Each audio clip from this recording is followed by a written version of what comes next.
નમસ્તે ફ્રેન્ડ્સ, આજનો આપણો ટોપિક છે ટુ ધ પોઈન્ટ પ્રોગ્રામમાં કે બંધારણના સ્ત્રોતો. તો આપણે સમજીએ કે બંધારણના સ્ત્રોતો ઘણી વખતે આપણને પરીક્ષામાં પૂછાતા હોય છે અને દરેક વખતે આપણને કન્ફ્યુઝન થતું હોય છે કે આમાં ભારત સરકાર અધિનિયમન લખવું કે પછી બ્રિટન લખવું કે પછી અમેરિકા લખવું. જેમ કે વાત છે કે રાષ્ટ્રપતિના પદની વાત હોય અથવા તેમના ઇમ્પીચમેન્ટની વાત હોય તો બંનેના સોર્સ કેવા છે, અલગ અલગ છે, એટલે આપણને ત્યાં સૌથી વધુ કન્ફ્યુઝન અનુભવાતું હોય છે. તો આપણને આજે એક સરળ અને સીધી રીતે આપણે ઝડપથી એને મેમરાઇઝ કરી શકીએ, યાદ રાખી શકીએ અથવા તો પછી એને આપણે જે કહેતા હોઈએ છીએ કે ગોખી શકીએ કે જે તમને લાઈફ ટાઈમ સુધી યાદ રહે, તો એના વિશે આજે આપણે વાત કરીશું. ઓકે ફ્રેન્ડ્સ, તો અહીંયા ખાસ ધ્યાન રાખજો કે જાપાનના બંધારણમાંથી આપણે કાયદા દ્વારા પ્રસ્થાપિત પ્રક્રિયા લેવામાં આવેલી છે. તો આપણે આને યાદ રાખવું હોય તો કઈ રીતે યાદ રાખી શકાય કે જાપાન જે કરે એ કાયદેસર, જાપાન જે પણ વસ્તુ કરતું હોય છે એ કાયદેસર વસ્તુ કરતું હોય છે. પહેલાં એ ક્લિયર કરી દઉં કે એવું આ જે લેક્ચર્સમાં જે ટેકનિક્સ છે યાદ રાખવાની, એને કોઈ એવું નથી કે જાપાન જ કાયદેસર કરે છે, બીજા દેશો નથી કરતા, પરંતુ આપણે આપણા પોઈન્ટ ઓફ વ્યૂ અથવા તો એક્ઝામ પોઈન્ટ ઓફ વ્યૂથી ટાર્ગેટ કરીને આ વસ્તુ શીખીશું કે જાપાનનું બંધારણ છે એમાંથી આપણે કયું લીધેલું છે કે કાયદા દ્વારા પ્રસ્થાપિત પ્રક્રિયા. તો જાપાન જે કરશે એ કાયદેસર કરશે, બરોબર. હવે યુએસએસઆર, પૂર્વ સોવિયત સંઘ, જેને આપણે રશિયા કહેવામાં આવતું હોય છે, કે જે આપણે પ્લાનિંગની વાત કરીએ છીએ કે આયોજનનો ખ્યાલ, તો એ આપણે ક્યાંથી લીધો હતો? રશિયામાંથી. કારણ કે પહેલાં ભારત અને રશિયા બંનેના સંબંધો કેવા હતા? સારા. અને નીતિ આયોગ પહેલાં આપણે શું ચાલતું હતું? પ્લાનિંગ કમિશન ચાલતું હતું, રાઈટ ફ્રેન્ડ્સ. તો આયોજનનો આપણે ખ્યાલ છે એ આપણે ક્યાંથી લીધો હતો? ભારતે રશિયા અથવા પૂર્વ સોવિયત સંઘમાંથી.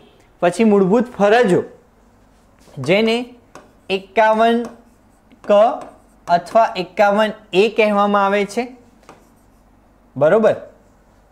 અને મૂળભૂત ફરજોનો ભાગ 4 એની અંદર સમાવેશ કરવામાં આવે છે. તે મૂળભૂત ફરજો આ એ પણ આપણે ક્યાંથી લીધું? યુએસએસઆરમાંથી લીધું. પછી રાજ્ય કટોકટી, સ્ટેટ ઇમરજન્સીની વાત આવે, રાજ્ય કટોકટી, તો એને આપણે ક્યાંથી લીધેલું છે? તો યુએસએસઆરમાંથી. પછી આમુખમાં સામાજિક, આર્થિક અને રાજનૈતિક ન્યાયનો સિદ્ધાંત, આ પણ આપણે ક્યાંથી લીધું? તો પૂર્વ સોવિયત સંઘ એટલે કે રશિયામાંથી. રશિયામાંથી આપણે શું શું લીધું? તો આપણે પહેલાં તો પ્લાનિંગ કમિશન લીધું. પછી આપણી ડ્યુટીઝ કેવી હોવી જોઈએ? મૂળભૂત ફરજો, જેનો આપણે ભાગ 4 એ અથવા આર્ટિકલ 51 કની અંદર એનો સમાવેશ કરવામાં આવે, જે 11 આપણી અત્યારે હાલની મૂળભૂત ફરજો છે, પહેલાં 10 હતી. આયોજનનો ખ્યાલ, જેને પ્લાનિંગ કમિશન કહે છે, એ પણ આપણે ક્યાંથી લીધું? રશિયામાંથી. ક્લિયર થાય છે ફ્રેન્ડ્સ કે જાપાન જે કરે કેવું? કાયદેસર. જાપાન જે કરે કેવું? કાયદેસર. અને પૂર્વ સોવિયત સંઘ રશિયાની વાત કરવામાં આવે તો ત્યાંથી આપણે મૂળભૂત ફરજો, આયોજનનો ખ્યાલ, આમુખની અંદર 3 શબ્દો, સામાજિક, આર્થિક અને રાજનૈતિક ન્યાયનો જે સિદ્ધાંત છે એ પણ આપણે ક્યાંથી લીધો? રશિયાની અંદરથી અથવા પૂર્વ સોવિયત સંઘ યુએસએસઆરમાંથી. ઓકે. હવે આપણને સર્વેને ખબર છે કે હિટલર ક્યાંનો હતો? તો જર્મની, બરોબર. તો જર્મનીનો હિટલર હતો એ સરમુખત્યારશાહી કરતો હતો કે પોતાની જ મનમાની કરતો હતો? તો સિમ્પલ અને સચોટ વસ્તુ, એક ટેકનિક શીખવાડી દઉં કે કોઈ પણ વ્યક્તિ મનમાની અથવા તો સરમુખશાહી કરતો હોય તો ત્યાં યુદ્ધ જેવી સ્થિતિ હોવી સ્વાભાવિક છે. એટલે કે રાષ્ટ્રીય કટોકટી, નેશનલ ઇમરજન્સી, રાજ્ય કટોકટી, સ્ટેટ ઇમરજન્સી 352, 356 અને નાણાકીય કટોકટી 360. 4 4ના ગેપથી યાદ રાખવાના આર્ટિકલ 352 અંતર્ગત રાષ્ટ્રીય કટોકટી, રાજ્ય કટોકટી 356, 360 એટલે નાણાકીય કટોકટી. યાદ રાખજો ફ્રેન્ડ્સ, નાણાકીય કટોકટી આજ દિન સુધી ભારતની અંદર ઇમ્પ્લિમેન્ટ કરવામાં આવી નથી. અને કટોકટી સમયે આપણે સિમ્પલ જ વસ્તુ બંધારણની અંદર શીખ્યા કે કટોકટી સમયે જે અમુક મૂળભૂત અધિકારો હોય એ સસ્પેન્શન થઈ જાય અથવા તો મોકૂફ થઈ જાય. તો એની વાત ક્યાં કરવામાં આવેલી છે? જર્મનીમાંથી. યાદ રાખવાની ટેકનિક, જર્મનીનો કોણ હતો? હિટલર. હિટલર કેવું કરતો? સરમુખત્યારશાહી. સરમુખત્યારશાહી કરે એટલે પ્રજા અને રાજા બંને વચ્ચે કેવું થવાનું? બંને વચ્ચે યુદ્ધ જેવી સ્થિતિ સર્જાવાની. જ્યારે યુદ્ધ જેવી સ્થિતિ સર્જાય એટલે કટોકટી લાગવાની. એવું જરૂરી નથી કે કટોકટી યુદ્ધ જેવા જ સંજોગોમાં આવે. બંધારણના પોઈન્ટ ઓફ વ્યૂથી ના જોતા તમે એ પોઈન્ટ ઓફ વ્યૂથી જોજો આને યાદ કઈ રીતે રાખી શકાય. અને કટોકટી લાગે એટલે આપણા અમુક પ્રકારના મૂળભૂત અધિકારો છે મોકૂફ થઈ જાય. તો કટોકટી સંદર્ભે જે ફંડામેન્ટલ રાઇટ્સ છે મોકૂફ થવાની જે પ્રક્રિયા છે એ ક્યાંથી લેવામાં આવી છે ફ્રેન્ડ્સ? તો જર્મનીમાંથી. ઓકે, ક્લિયર થાય છે? જાપાન જે કરે એવું કેવું કરે? કાયદેસર. પછી આપણે આયોજન પંચનો ખ્યાલ, પ્લાનિંગ કમિશન હતું, અમુકની અંદર સામાજિક, આર્થિક અને રાજનૈતિક જે ન્યાયની વાત છે એ પણ ત્યાંથી લીધી. મૂળભૂત ફરજોની જે વાત હતી એ પણ આપણે ક્યાંથી લીધી? યુએસએસઆર. હવે આગળ શીખીએ કે ફ્રાન્સ. હવે આપણે સર્વેને ખબર છે કે ફ્રાન્સની અંદરથી આપણા ભારતીય કેપ્ટન એટલે કે વિરાટ કોહલી જે કંઈક 70 રૂપિયાનું 1 લીટર પાણી છે એ ક્યાંથી મંગાવે છે? ફ્રાન્સથી. આવું મેં પણ ક્યાંક વાંચ્યું હતું. તો ફ્રાન્સથી જોડે 4 શબ્દો પણ લઈને આવે કે ગણતંત્ર, રિપબ્લિક, સમાનતા, બંધુત્વ અને સ્વતંત્રતા. ઓકે, એટલે આનું સૂત્ર છે RELF. R એટલે રિપબ્લિક, E એટલે ઇક્વાલિટી, L એટલે લિબર્ટી અને F એટલે ફ્રેટર્નિટી એટલે કે બંધુત્વ. વિરાટ કોહલી RELF કે ગણતંત્ર, સમાનતા, બંધુત્વ અને સ્વતંત્રતા એ ક્યાંથી લઈને આવ્યા? તો ફ્રાન્સમાંથી આ 4 શબ્દો આપણે લીધા. હવે દક્ષિણ આફ્રિકા. તો આપણને સર્વેને ખબર છે કે રંગભેદની નીતિ જે ક્યાં થઈ હતી? ગાંધીજી જોડે, દક્ષિણ આફ્રિકામાં. હવે દક્ષિણ આફ્રિકા ગયા ગાંધીજી, ત્યાં એમણે પુસ્તક પણ લખેલું છે કે હિન્દ સ્વરાજ નામનું પુસ્તક છે. દક્ષિણ આફ્રિકાથી પરત ફરતી વખતે લખ્યું. તો એમણે શું જોયું? તો એમને લાગ્યું કે નાગરિકો જોડે જે ગોરા લોકો છે, બ્લેક લોકો જોડે રંગભેદની નીતિથી દમન કરી રહ્યા છે અથવા તો એમને ઇક્વાલિટી આપી નથી રહ્યા. એટલે સિમ્પલ જ વસ્તુ. તો હવે કંઈક સુધારો કરવાની જરૂર છે. હવે જ્યારે સુધારા કરવાની વાત આવે કે બંધારણીય સુધારા કરવાની પ્રક્રિયા, બંધારણીય સુધારા આર્ટિકલ 368 અંતર્ગત થતા હોય છે ફ્રેન્ડ્સ. ઓકે, તો જે બંધારણીય સુધારા કરવાની જે પ્રક્રિયા છે એ દક્ષિણ આફ્રિકા યાદ રાખવાનું. દક્ષિણ આફ્રિકાથી બીજો પણ એક પોઈન્ટ છે કે election of member of Rajya Sabha. જે રાજ્યસભાના સભ્યોની જે ચૂંટણી થતી હોય, આપણને ખબર છે કે લોકસભાની જે ચૂંટણી થાય એ પ્રત્યક્ષ રીતે થાય છે, જ્યારે રાજ્યસભાની જે ચૂંટણી છે એ પરોક્ષ રીતે થતી હોય છે. તો રાજ્યસભાના સભ્યોની ચૂંટણી, કોની? સભ્યોની ચૂંટણી એ ક્યાંથી લાવ્યા? દક્ષિણ આફ્રિકા. દક્ષિણ આફ્રિકા બોલે તો ગાંધીજી અને ગાંધીજી બોલે તો સુધારા. ક્લિયર થાય છે ફ્રેન્ડ્સ? હવે આગળ કે ઓસ્ટ્રેલિયાનું બંધારણ. હવે આપણને સર્વેને ખબર છે કે દેશમાંથી ઘણા બધા લોકો ઓસ્ટ્રેલિયા જતા હોય છે. શેના માટે? તો વેપાર અને વાણિજ્ય માટે. શેના માટે જતા હોય છે? વેપાર અને વાણિજ્ય માટે. તો વેપાર વાણિજ્યની જે સ્વતંત્રતાની વાત છે એ ક્યાંથી લીધી? ઓસ્ટ્રેલિયા માટે. ઓસ્ટ્રેલિયા માટે શેના માટે લોકો જાય છે? વેપાર અને વાણિજ્ય માટે. તો ઓસ્ટ્રેલિયામાંથી આપણે શું લીધું? વેપાર અને વાણિજ્યની વાત. બરોબર. જ્યારે આપણા પ્રધાનમંત્રી એટલે માનનીય શ્રી નરેન્દ્રભાઈ મોદી ઓસ્ટ્રેલિયાની અંદર એમની સંસદ છે ત્યાં પ્રવેશ લીધો, ત્યારે સંસદના બંને ગૃહોની સંયુક્ત બેઠક બેઠેલી હતી. એટલે કે સંસદના બંને ગૃહોની સંયુક્ત બેઠક એ ક્યાંથી લીધી? આપણે ઓસ્ટ્રેલિયાથી. નરેન્દ્ર મોદી સાહેબ ગયા હતા તો એ વખતે શું હતું? જોઈન્ટ સિટિંગ ચાલતી હતી. સંસદના બંને ગૃહોની સંયુક્ત બેઠક હતી. બરોબર. તો એ ક્યાંથી લીધી? આપણે ઓસ્ટ્રેલિયા.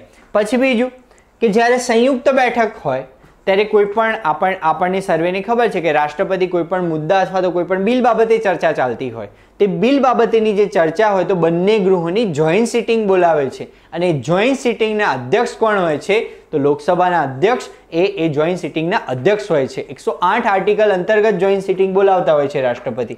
બરોબર છે ફ્રેન્ડ્સ.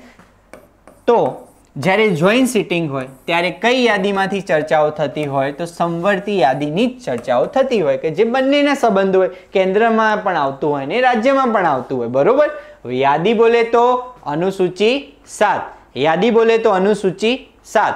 તો એ જ રીતે આ વસ્તુ યાદ રાખવાની છે. હવે બીજો એક મહત્વનો પોઈન્ટ કે આમુખની ભાષાનો સ્ત્રોત. આમુખની ભાષા બોલાય, આમુખની ભાષા બોલાય તો ઓસ્ટ્રેલિયા, આમુખની ભાષા બોલાય તો ઓસ્ટ્રેલિયા. હવે તમે કહેશો કે આ 3 વખત લખવાનો શું મતલબ? તો એનો સીધો અને સરળ, આમુખની ભાષાનો સ્ત્રોત છે આપણે ઓસ્ટ્રેલિયામાંથી લીધેલું છે, જ્યારે આમુખની વાત છે અમેરિકામાંથી લીધેલી છે. ઓકે, ક્લિયર થાય છે ફ્રેન્ડ્સ? એટલે આ જે ડિફરન્સ છે એને ક્લાસિફિકેશન કરીને સમજવું એ ખૂબ જ જરૂરી છે. ઓકે, હવે કેનેડા. હવે દરેક લોકો, જેમ કે પંજાબમાં સૌથી વધુ કલ્ચર છે કે કેનેડા એ લોકો જતા હોય છે. બરોબર કે ભાઈ કેનેડા જવું છે. તો એ જ રીતે કેનેડામાં સશક્ત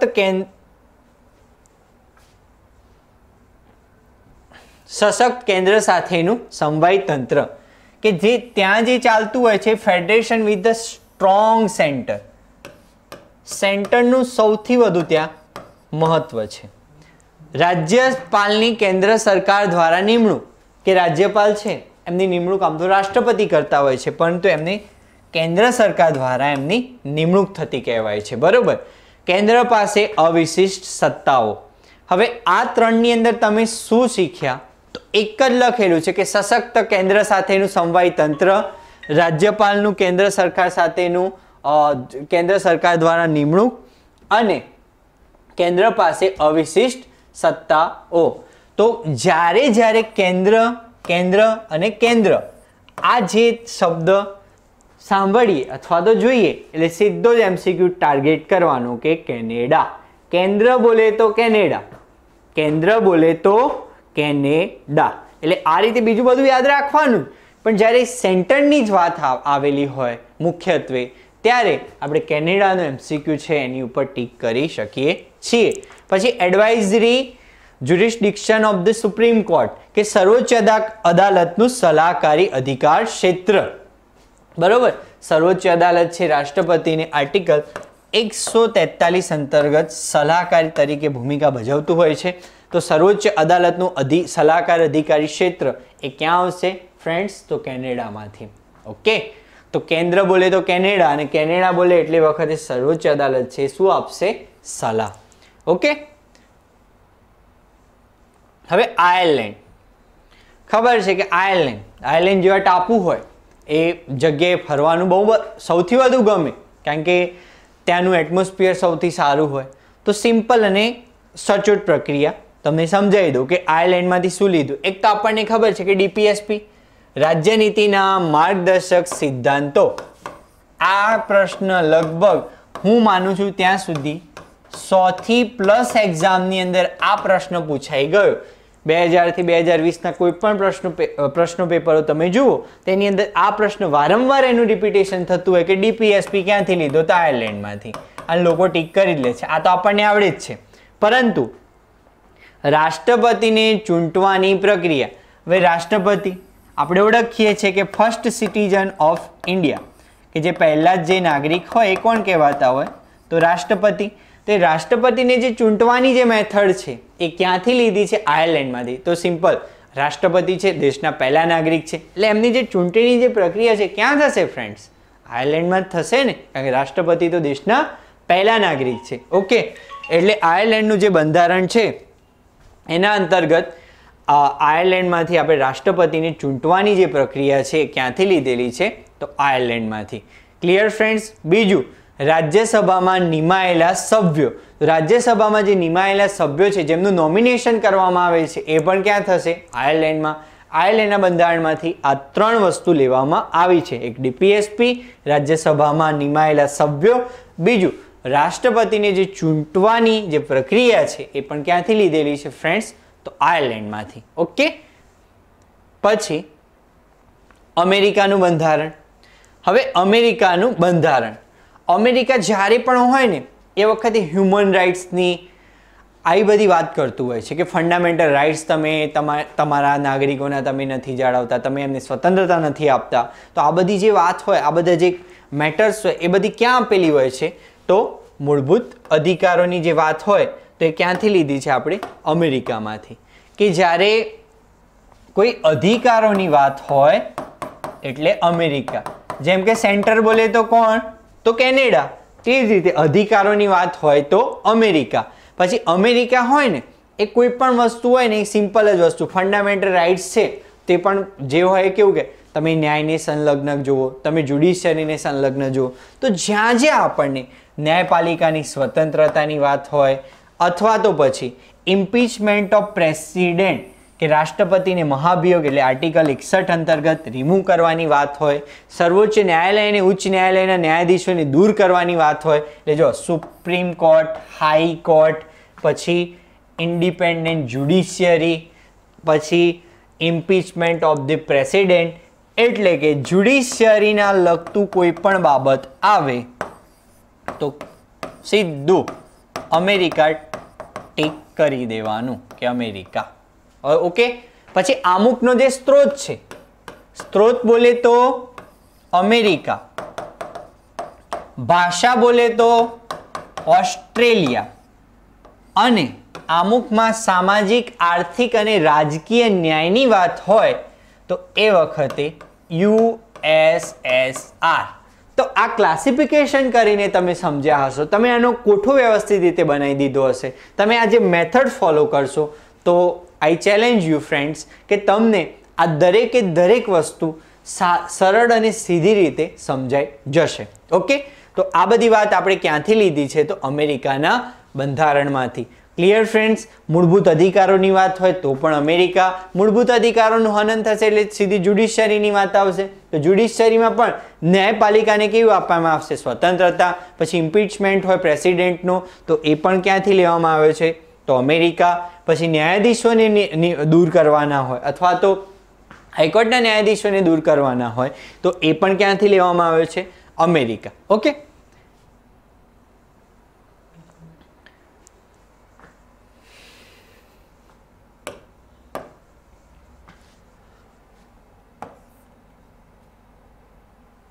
ઓકે, તો ભારત સરકાર અધિનિયમન. તો ભારત સરકાર અધિનિયમન જે છે કે સમવાય તંત્ર અને સંઘીય તંત્ર વ્યવસ્થા, કે જે આપણી જે ફેડરલ સિસ્ટમ છે,